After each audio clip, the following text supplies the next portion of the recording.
All right, I'm the flat rate master, and well, we still don't have AC. So I gotta say, when it comes to HVAC contractors, they do some, interesting stuff. Hanging the unit up above somebody's toolbox and then cutting a hole for the ductwork while it's up in the air instead of doing it while it's on the ground. I mean, you know, it's a hole that can only go so far one way or the other. So why would you do it up there when you could do it down here and not be on a ladder? It's been a interesting experience so far, let me tell you. Their hours are freaking phenomenal. I mean, I wish I had those hours because I'd like to leave at 3.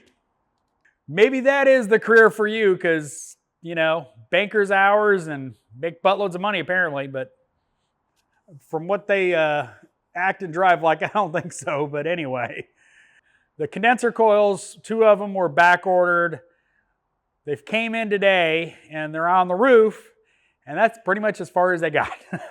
They pulled in a crane, put them up on the roof, and then they said, we'll see you in a week, because they're on vacation next week. So we're not going to have air conditioning next week either.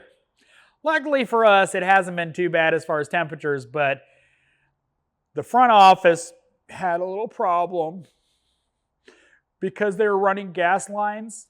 They cut off the heat. The poor service riders were cold. We didn't have heat either. We didn't have heat, and it was like 40 degrees out. That's the thing, is lately it's been 40 in the morning and like 70 at night, or 70 in the afternoon.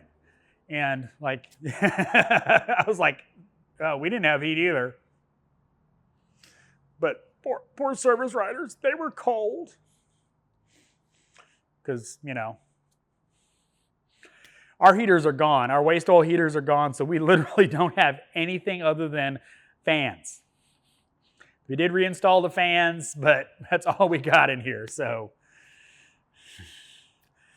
Just a little joke, but yeah. This boss man's paying a buttload of money, and it's taken forever to get HVAC in here. So, as always, thanks for watching. I am the Flat Rate Master.